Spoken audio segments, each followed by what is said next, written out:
संचालन का सौभाग्य हम लोगों को मिलता था, तो उस समय कबीर साहब के अनेकों टेंट तंबू लगते थे, जिसमें आधा, कम से कम आधा बेला जो है वो कबीर साहिब बंदगी सबका था। तो ऐसी संप्रदाय जिनका एक समुद्र की तरह कोई था नहीं है, देश में, प्रदेश में, विदेश में, सभी जगह। तो सज्जनों, ऐसी संप्रदाय दिन दुनी रात सौगनी सदा प्रोग्रेस करती रहे। और अभी भी हमारे महामंडलेश्वर जी ने बताया था संस्कार और संस्कृति के विषय में बहुत ही सुंदर बात कही कि संस्कार जब तक नहीं मिलेंगे तब तक हमारे देश का उत्थान नहीं होगा। देखिए, संस्कार का केंद्र कहाँ होता है?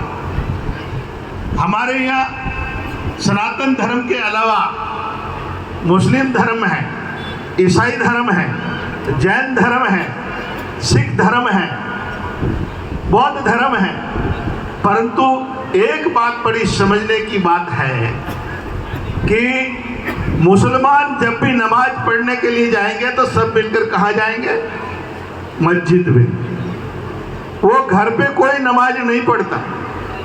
जितने भी ये नमाज चाहे रोड पे पढ़ेंगे या मस्जिद में पढ़ेंगे या फिर ट्रेन के गली में पढ़ेंगे, परंतु अपने घर में वो नमाज पढ़ते हुए आपने नहीं देखा होगा।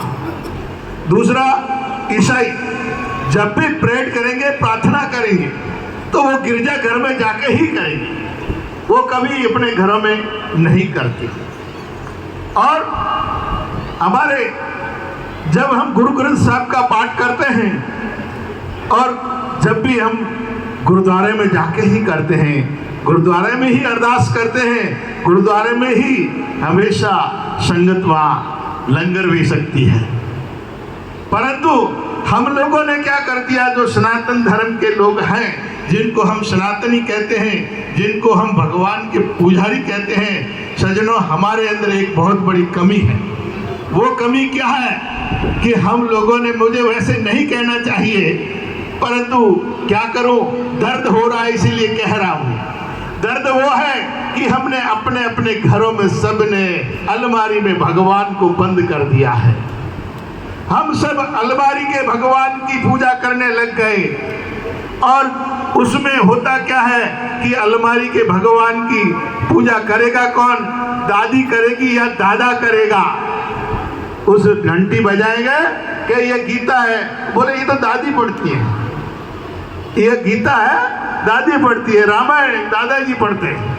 पर बच्चों को न तो गीता जी पढ़ाते हैं और न रामायण पढ़ाते हैं और न कोई ग्रंथ पढ़ाते हैं, और वो घंटी दादा दादी बजा लेते हैं और बच्चे नमस्कार भी करना नहीं जानते, बच्चे आरती पूजा भी नहीं जानते, क्योंकि घर के डिबिया के भगवान होने के नाते। अगर अलमारी के भगवान नहीं होके दादा दादी स्वयं मंदिर में जाते और ठाकुर जी को जाके नमस्कार करते, आरती करते, प्रणाम करते, तो बच्चे वहां जाके सीखते।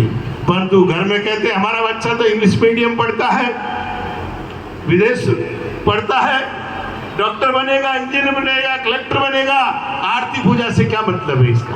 अरे आरती पूजा बहुत जरूरी है, क्योंकि जब तक बच्चों में ये संस्कार नहीं आएंगे तब तक कुछ नहीं होगा। इसीलिए सज्जनों, हमें भी अपने मोहल्ले के मंदिर में जाकर, मोहल्ले के आश्रम में जाकर, मोहल्ले के कोई भी धर्म स्थल पर जाकर हम सुबह शाम आरती पूजन गुरु वंदन करें। जहाँ आश्रम गली मोहल्ले में है तो यहाँ कबीर आश्रम में पधारे और साहिब बंदगी करने के लिए सुबह शाम जरूर आए, तो बच्चों को संस्कार होंगे कि हमें साहिब बंदगी करने आश्रम में जाना है, गुरु को प्रणाम करने जाना है, मुझे भगवान ठाकुर जी को आरती करने जाना है, मुझे आरती में शामिल होना है, मंगला आरती में होना है, भोग आरती में होना है, शयन आरती में होना है। तो सबके अंदर ये भावना होगी तो मंदिरों में जब जाना शुरू हो जाएंगे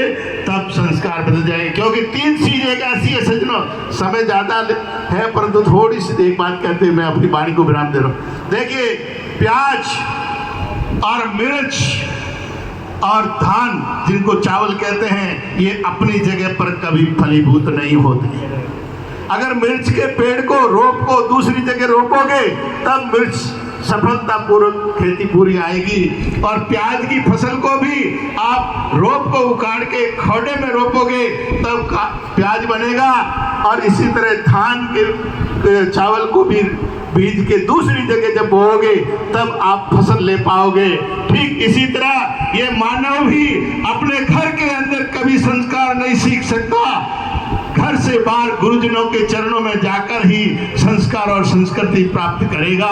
अगर मोक्ष घर में हो जाता तो राजा भर्तृहरि जैसे महान राजा अपना घर छोड़कर वन खंडों में जाने की क्या आवश्यकता थी।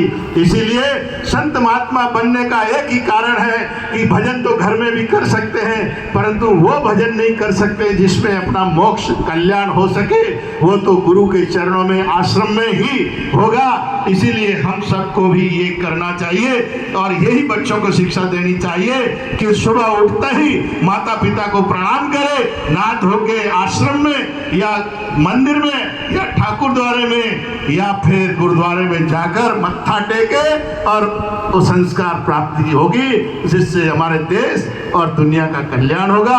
और यही भारत हमारा स्वर्णमय ये हो जाएगा, क्योंकि पहले यही संस्कृति थी। वैदिक संस्कृति में हमेशा वेदों की स्मृतियाँ कराई जाती थी।